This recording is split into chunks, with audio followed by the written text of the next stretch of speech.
Welcome back, toy fans, to this midweek episode of Reynolds Reviews. And on today's episode, we're going to hit Doncaster Toy Fair. Cue the march.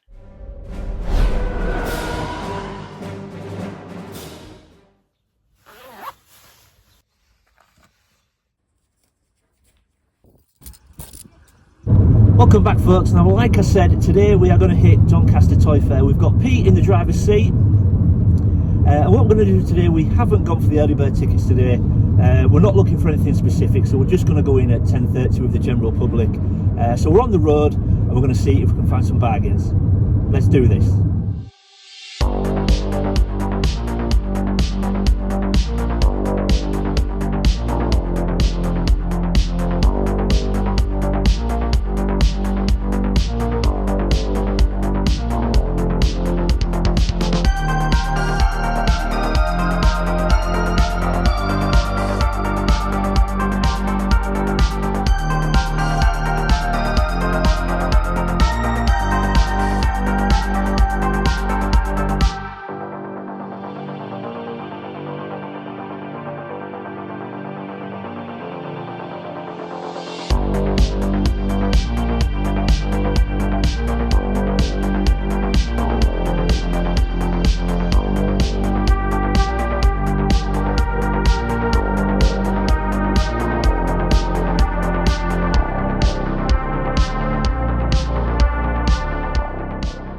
Now, we'd not been there long when something caught my eye. Now, recently I've been watching the Batman animated series on Netflix, and it's a fantastic series and it's really pulled me in and certainly got me interested in the toy line. And it was great to see a couple of on-card figures there. Very, very good prices as well. Now, I weren't there for those on the day, so I did leave them behind for the next person, but just reassuring to see them readily available and at great prices as well. So really reassuring that I'm going to be able to pick those up in the future for good prices.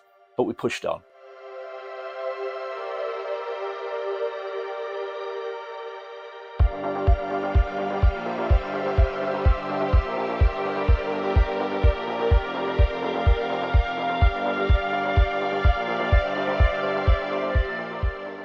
Now, staying with the Batman theme, if you watch the channel and you follow me, you will know that recently I've started picking up the Toy Biz Batman figures. And of course, that line extends into vehicles as well. And the one thing I am is a sucker for a bargain. And I saw something there on the day. Weren't really planning on picking anything up big because I didn't have a huge amount of money, but sometimes I'm a sucker for a bargain. And I saw the Toy Biz Batmobile as well as the Toy Biz Batwing. And I just could not resist. Once we struck a deal, the guy gave me a fantastic price, and that had to come home with me. So keep an eye on the channel. We will be seeing more Toy Biz vehicles from the Batman line in the coming months.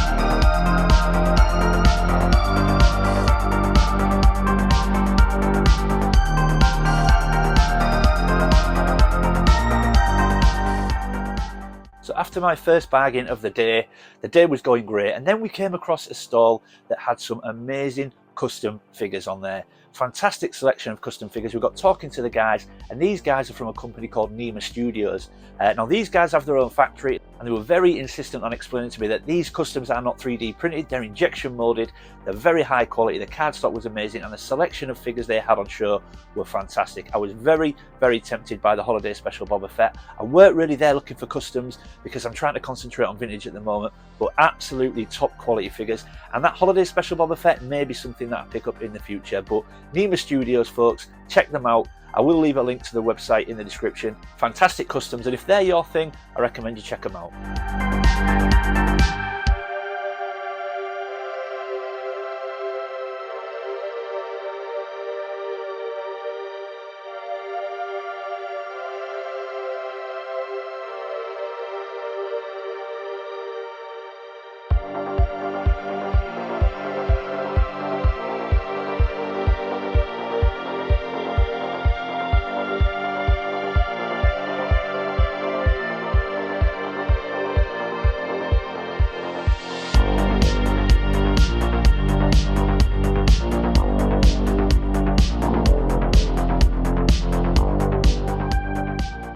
Now, one thing I always really enjoy seeing at these toy fairs are things like annuals of those 80s shows that we all love, and it's really good to see those annuals still kicking around now, and especially in fantastic condition. I always think it's the kind of thing that make a display really pop. If you've got the figures to coordinate with the annual, you can always put the annual in the background of your display, and I always think they really make displays pop. So it's just always nice to see things like sticker albums and annuals still in great shape at these shows, because I always think they're worth picking up. On this occasion, I didn't grab them. I did already have one of them, but I left them for the next person, but always just so nice to see.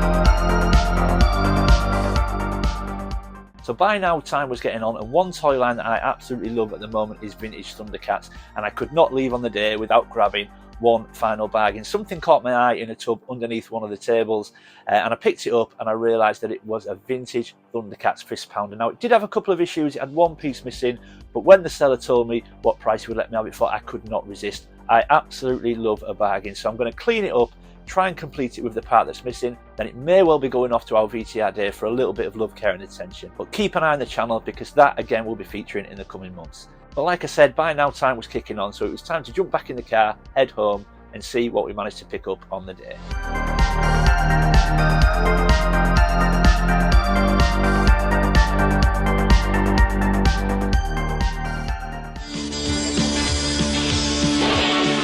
Mutant Fist Pounder, a new and evil force to challenge the Thunder Tank. We're ready for you. And what do you think? Who will win this confrontation, good or evil? Thunder Tank and the new Mutant Fist Pounder from Rainbow Toys. And here we go, folks. So we are going to start with the Thundercats Mutant Fist Pounder. Now, this is a vehicle that I've always admired. I've always liked the look of it. And I've always wanted to try and get it into my collection, but there's 2 or 3 things. The reason why I've never done that is, 1, it's obviously quite expensive when you find it online, especially if it's complete. 2, it's very big. And 3, obviously because of that, space is just, you know, I just look at it and I think there's no way I can accommodate it, but I do like it. I've always admired it. However, like I said, we were walking around at the toy fair, and I always said to Pete, I said, look, the one thing you've not got to do as well, and I often forget, is not only look at the tabletops and obviously what everyone's got on the table, look at the dump bins underneath. And as I said that, I looked down and I just saw something sticking out of a dump bin covered in action figures, and I thought I recognised that, and it was the end of a fist. So I grabbed it, pulled it out, and sure enough, it was a mutant fist pounder. Now, straight away I saw it and I thought, okay, I can immediately see a piece missing, which often is missing, but there's a couple of other pieces that are often either missing or broken that were there.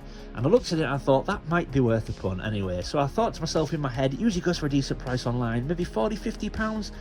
And when I spoke to the seller, he said, I'll give you it for 20. Now, straight away, that was a great price, and I thought, the chances are I'm going to take this at £20. And I started doing an R when he said £20, and I think he thought I was doing that because of the price still, but I weren't. I was deliberating over whether it's worth buying because of the size. And he then said, actually, if you want it, you can take it for 15. Well, at that point, I just thought, there's no way I can't take this home with me. So here he is, the Mutant Fist Pounder. So a few things that you often find an issue with these when you find them online is often the computer console is missing, which mine is missing. As you can see, mine is missing. That is the one part that is missing. But often on these, the sort of belt or the piece of plastic that was behind the computer console there is often snapped or missing, and then the seat belt on the gunner chair above is often snapped or missing as well. When I saw that those 2 things were present, I thought, this is potentially worth picking up. And when I found out he was going to give me it for 15 quid, even with the console missing, I just thought it's worth it. He did then tell me that there is an issue with it. Now, the one issue with it is, the feature with this vehicle is, when you roll it along the ground, not only are the fists meant to pound the ground as it drives, but the mouth opens and closes as well. Now, as you can see, the mouth does open and close as it should, and one fist works, but the far side fist doesn't work. So I thought, okay, so that's a repair as well. But that could be something my good friend VTR Dave helps me out with. There are a few tutorials online actually about how to repair these and restore them, so I may have a look and contemplate doing it myself. I'm not sure. I don't know if I'm good enough at doing these kind of things yet. I may have a look at it, but Yeah, but like I said, I'm not going to spend too much time on this because once this is complete, cleaned up, it does need a good clean, and repaired and restored, this may well feature again on a more prominent video on the channel. I just wanted to show you what I picked up today. So obviously this was my second pickup of the day, not my first one, but at that price I just felt I had to take it home with me. But we're now going to take a look at my other bargain of the day. And there we go, folks, and for me, the bargain of the day, I mean, I only got two, but this was for me by far the best of the two, is the Toy Biz Batwing. I absolutely love this thing. I've admired it for a long time, and when I started picking up Toy Biz Batman, I always wanted to get this into my collection, and this thing is in such good condition. I was amazed when I saw it, just how clean it is. It looks beautiful, and I mean, again, I've said before, I just love the Toy Biz Batman packaging. Look at that box. The box is in great shape, the colours are still so vibrant, and I've said before, I love that background. That gold background looks amazing, and then of course you've got that fantastic huge Batman logo at the bottom. I just love the black and gold. I think it works so well, and I absolutely love these boxes. But look at that Batwing. Now, I'm not going to handle it today, I'm not going to go into too much detail because this will feature on a future video on the channel, but just look at how nice that Batwing looks. It's got both the missiles or the projectiles with it, which again, they're often missing. The stickers on the wings are also in great shape. They're often faded and they've gone a bit white instead of that sort of vibrant gold or yellow.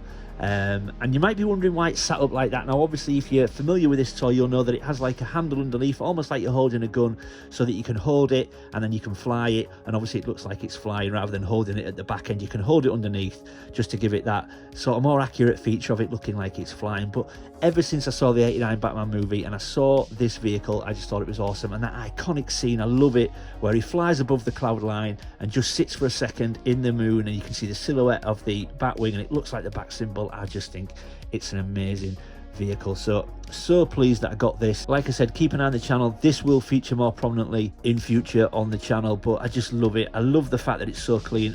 I love that it's got the canopy. The canopy is starting to yellow a tiny bit, but it's still in great shape. Got both darts and it's fully functioning. Now, when I saw the guy on the stall, he wanted 40 quid for this. Now, 40 quid is a great price to start with, and I had a chat with him and he said, I'll let you take it for 35. So I got this complete with a box. No winners in the box, but I'm okay with that. Complete with the box for 35 quid, and there's no way this is going to come home with me. So yeah, really pleased to get the Toy Biz Batwing into my collection, and like I said, keep an eye on the channel because this will feature more prominently in the future. So let's get everything back on the table and we'll wrap up. And there we go, folks, everything back on the table, and I think you'll agree I've done pretty well for the prices. The problem was I went on the day, I didn't have a huge amount of money, and I thought to myself, well, I'll just pick up a few little bits, a couple of action figures that I need or something like that. Nothing big. Well, that worked out, Luke, didn't it? Look at this. So I come away with probably two of the biggest things I could have found on the day, but look, I'm so happy because at those prices I felt that they just needed to come home with me. Once I got them here, I thought I'll accommodate them somehow. I always do, but definitely worth picking up for the prices. So I'm going to try and complete the fist pounder, and then it will go off to get some restoration. I might have a go at it myself, but if not, I think VTR Dave will look after him for me. But I need to get that computer console first, so he will feature on a future video on the channel. And then that lovely Batwing. I'm amazed every time I look at it. I can't believe how good a condition it is in. I'm so pleased to have got that with the box as well. And again, keep an eye on the channel because I will feature that on the channel in the future, a lot more prominent, and I'll go into a lot more detail as well. And I'm really looking forward to getting that into the display. So yeah, there we go, folks, a midweek episode for you. I hope you enjoyed it. If you're new to the channel, thanks for stopping by and giving me a shot. I hope you'll consider leaving a like and subscribing. And if you're one of my existing viewers and existing subscribers, I know I say it every week, folks, but I really do mean it when I say I really do appreciate your support. Leave any comments or questions in the comment section below. I always try to read everyone's comments and get back to everybody. And as always, keep collecting. I'll see you next time.